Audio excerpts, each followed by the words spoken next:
नमस्कार दोस्तों, मेरा नाम है योगेश राजपूत और आपका स्वागत है Rajput science and research centre बोड़ा। आज हम जिस टॉपिक पर चर्चा करेंगे वो आप देख सकते हैं बोर्ड पर क्या लिखा रहा है। आज के दिन यानी 23 जुलाई 1906 देश के महान क्रांतिकारी और युवा क्रांतिकारी जिन्होंने अंग्रेजों को झकझोर कर रख दिया था या अंग्रेजों को इतना परेशान किया था कि उनका खाना पीना भी छूट गया था। तो आज हम एक महान क्रांतिकारी की बात करेंगे जिनका नाम है चंद्रशेखर आजाद। इनका जन्म 23 जुलाई 1906, ये बेसिक डिटेल है, लेकिन आज हम इनके बारे में पूरा बचपन से लेकर तो जब तक वो शहीद हुए देश के लिए तब तक आज उनके बारे में हम चर्चा करेंगे। और ऐसे इंटरेस्टिंग टॉपिक के लिए आप अपने इस चैनल को सब्सक्राइब भी कर सकते हैं। 23 जुलाई 1906 कहाँ पर? तो ये मध्य प्रदेश की शान अलीराज, जो कहाँ पर है, जहाँ आप सभी मध्य प्रदेश के निवासी यानी मध्य प्रदेश के निवासी। जैसा कि आप सभी जानते हैं चंद्रशेखर आजाद, जिनका वास्तविक नाम पंडित चंद्रशेखर तिवारी था। अगर अपन बात करें इनका नाम आजाद क्यों पड़ा ये भी देखेंगे। इनका जो मूल नाम था पंडित चंद्रशेखर तिवारी नाम था। अगर हम बात करें इनके बारे में तो इनका नाम आजाद कैसे पड़ा ये अपन देख लें। जब ये मात्र केवल 15 साल के थे, कितने साल के? 15 साल के। जब एक इन पर मुकदमा चला, उस दौरान जज ने इनसे पूछा, कोर्ट केस चला तो जज ने इनसे पूछा जब ये कोर्ट में गए तो कि क्या नाम है, तो उन्होंने अपना नाम बताया आजाद। पिता का नाम पूछा तो पिता का नाम बताया स्वतंत्रता। और जब इनसे इनका घर का पता पूछा तो इन्होंने बताया जेल। जब तक कोई भी व्यक्ति अपना त्याग या बलिदान नहीं देता है, त्याग सबसे महत्वपूर्ण होता है, त्याग, तब तक उसको याद नहीं किया जाता।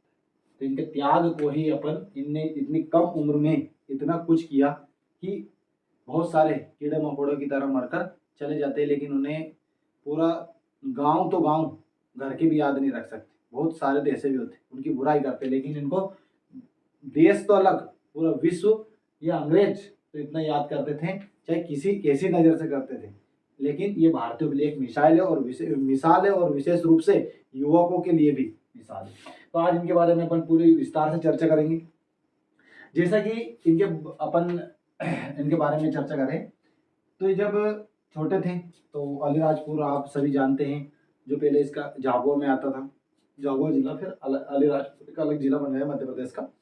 तो उस दौरान ये जनजातीय क्षेत्र है, तो जनजातीय क्षेत्र के जो लोग हैं, छोटे छोटे बच्चे हैं, उनके साथ रहकर ही, क्योंकि जो भील जनजाति है ये धनुष कमान, वो आप सबको अलग टॉपिक में पढ़ाएंगे कि उनसे शब्द निकल कर बनाया जिसका अर्थ होता है धनुष और धनुष।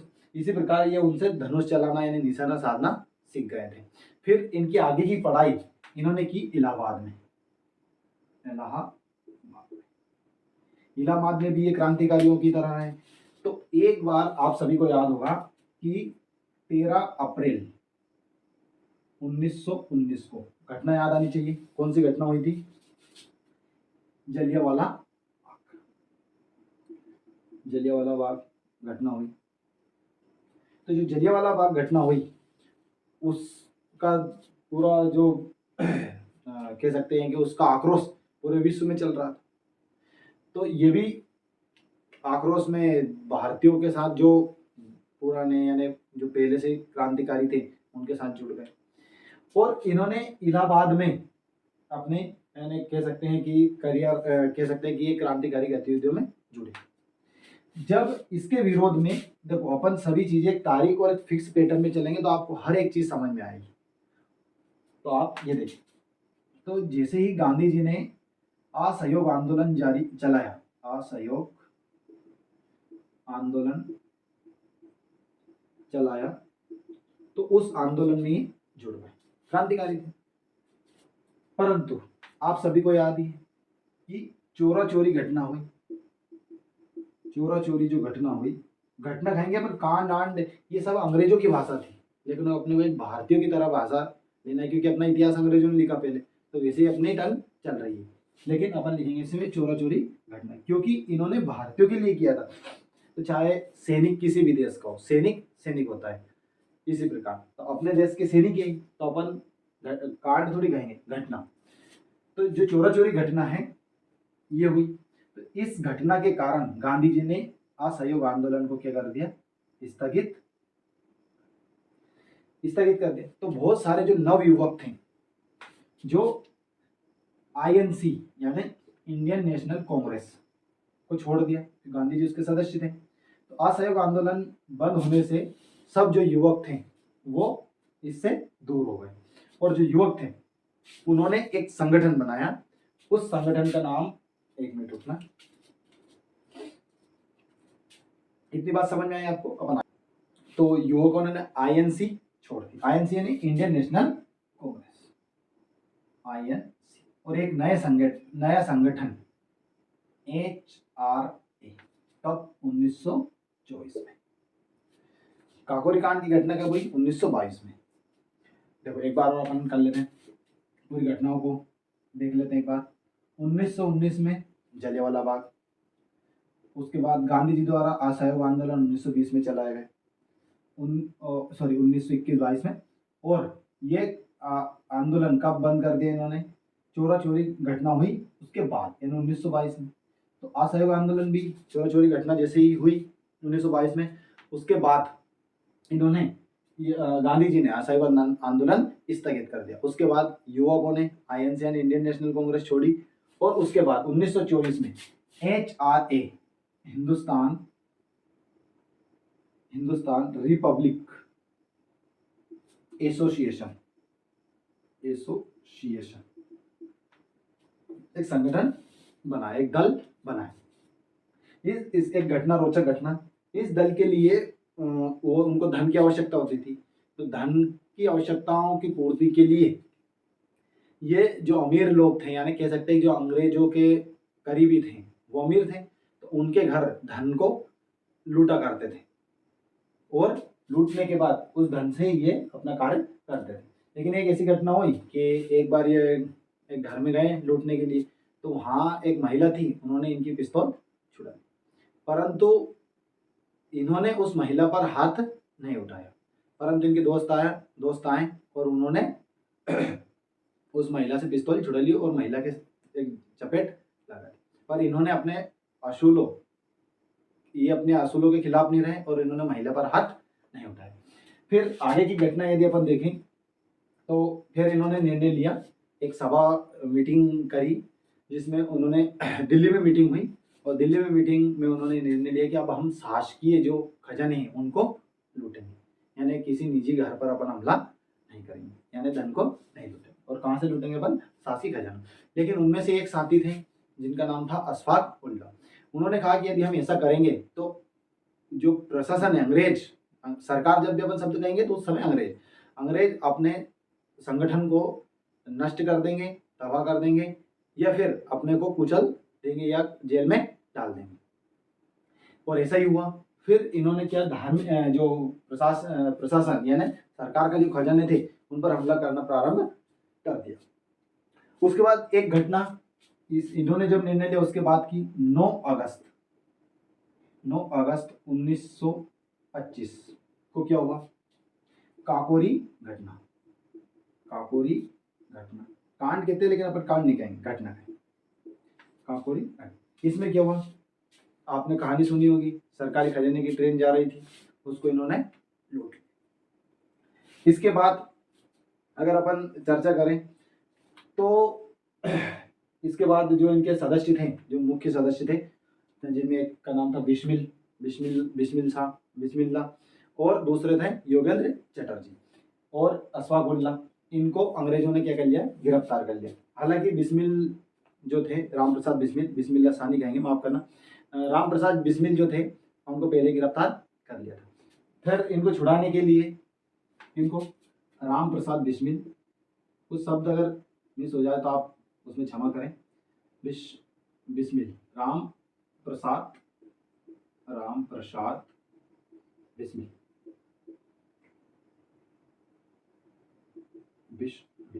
और योगेंद्र योगेंद्र लिख देता हूँ। योगेंद्र चटर्जी को छुड़ाने के लिए भगत सिंह प्लस चंद्रशेखर आजाद दोनों ने कोशिश की, लेकिन इनकी कोशिश नाकाम रही। उसके बाद ये अपन चर्चा करें 9 अगस्त के बाद 8 सितंबर 1928 8 सितंबर 1928 को इन्होंने दिल्ली में एक मीटिंग बुलाई। दिल्ली में मीटिंग, और उस मीटिंग की अध्यक्षता की थी शहीद आजम भगत सिंह ने। तो मैं यहाँ लिख देता हूँ ताकि इससे अपन जोड़ के पढ़ेंगे उसको, इसलिए। और इसकी अध्यक्ष था, अध्यक्ष कौन रहा है? अध्यक्ष का है या कमांडर इन चीफ, जो सैनिक थे, भारतीयों के लिए सैनिक थे, तो अपन कह सकते हैं कमांडर इन चीफ। चीफ नहीं, चीफ यानी सस्ता होता है, चीफ यानी मुख्य। वो थे भगत सिंह। और इसी मीटिंग के बाद ये बन गया, एक संगठन बना, उसका नाम था HSRA, Hindustan socialist Republic association. और जो HRA था उसे किसमें मर्ज कर दिया? HSRA में। आपसे परीक्षा में प्रश्न इस प्रकार बनते हैं कि HS या HRA का गठन कब हुआ? 1924। उसके बाद पूछेंगे HSRA, तो इसकी मैं फुल फॉर्म लिख देता हूँ, यहाँ लिख देता हूँ। इसमें एक शब्द जोड़ देता हूँ ताकि आपको समझ में आ जाएगा। यहाँ लिख देता हूँ मैं सोशलिस्ट। सोशलिस्ट का अर्थ होता है समाजवादी। क्या होता है? समाज। इस तरह HSRA में परिवर्तित हो गया।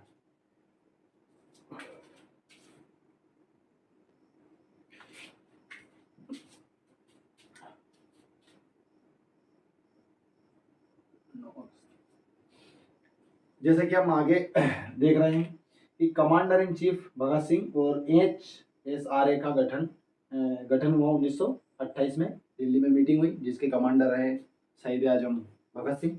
तो मैं थोड़ा मिटा देता हूँ,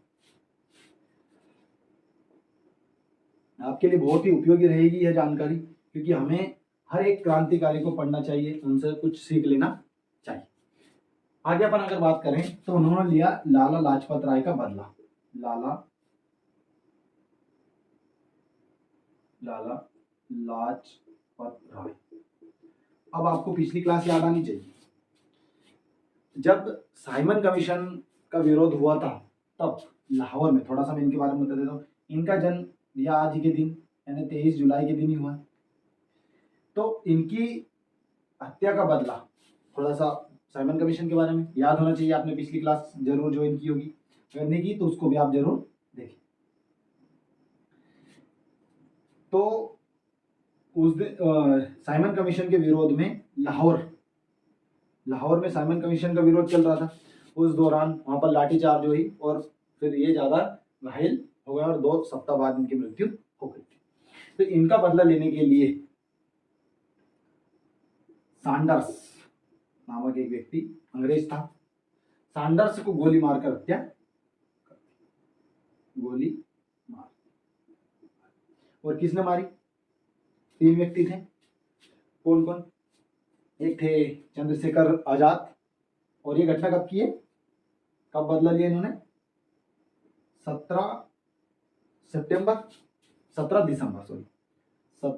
दिसंबर 1929 ये घटना है। 28 अभी जाऊंगा। 17 दिसंबर 1928 की ये घटना है, जब सैंडर्स को गोली मारकर हत्या कर दी। कौन कौन थे गोली मारने में? एक तो थे अपने चंद्रशेखर आजाद, एक भगत सिंह, और एक थे अपने राजगुरु।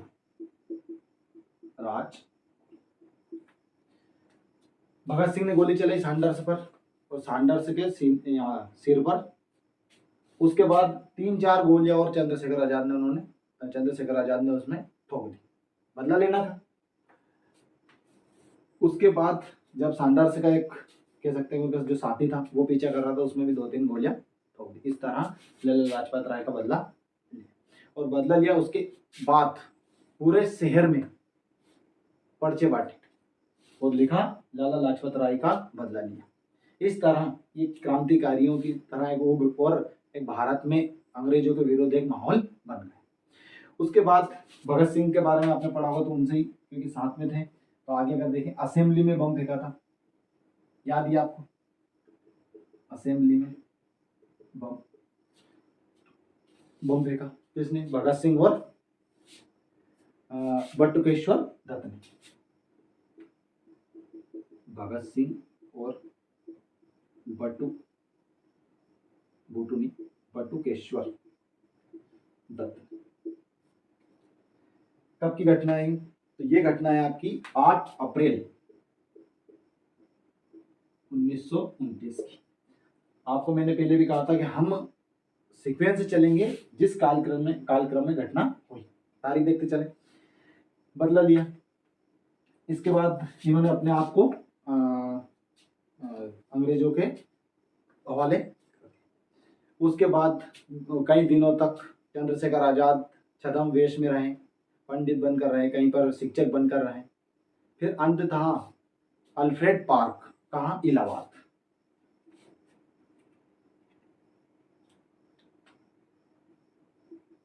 अल्फ्रेड पार्क इलाहाबाद में 27 फरवरी 1931 को अंग्रेजों ने घेर लिया चारों ओर से। और आप सभी को याद ही, जब उनके पास एक गोली बची तो उन्होंने अपने आप को ही शहीद कर लिया। और जैसे ही इनकी शहीद, मृत्यु नहीं कहेंगे, जब ये शहीद हुए, जिसकी घटना पूरे शहर में इलाहाबाद में फैली, तो एक जन सैलाब उनके शहादत के लिए उमड़ा। परंतु अंग्रेज इतने चालाक थे कि इनका देह संस्कार अंग्रेजों ने कर दिया बिना किसी को जानकारी, इन्हें भारतीयों को जानकारी दी। पर जैसे ही पता चला तो एक वीर शहीद थे, युवा थे, तो उनके लिए पूरे शहर में सभी लोगों ने एक जुलूस निकाला। और जिस पेड़ के सहारे, जहाँ पेड़ था, अल्फ्रेड पार्क था, वहाँ इनकी कह सकते हैं कि आज स्टेचू भी है। और उस पेड़ की फिर कई दिनों फिर उसके बाद उस पेड़ की पूजा हुई।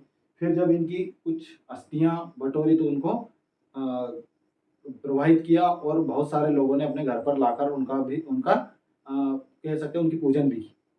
और जिस बंदूक से इन्होंने अपने आप को गोली मारी थी, वो बंदूक अंग्रेज अपने साथ कहाँ ले गए थे? लंदन म्यूजियम में रखी थी। लेकिन फिर जब भारत आज़ाद हुआ, उसके बाद भारत सरकार ने उन पर दबाव बनाया, तो वह बंदूक अब कह सकते हैं कि इलाहाबाद यानी प्रयागराज वर्तमान में एक म्यूजियम में रखी।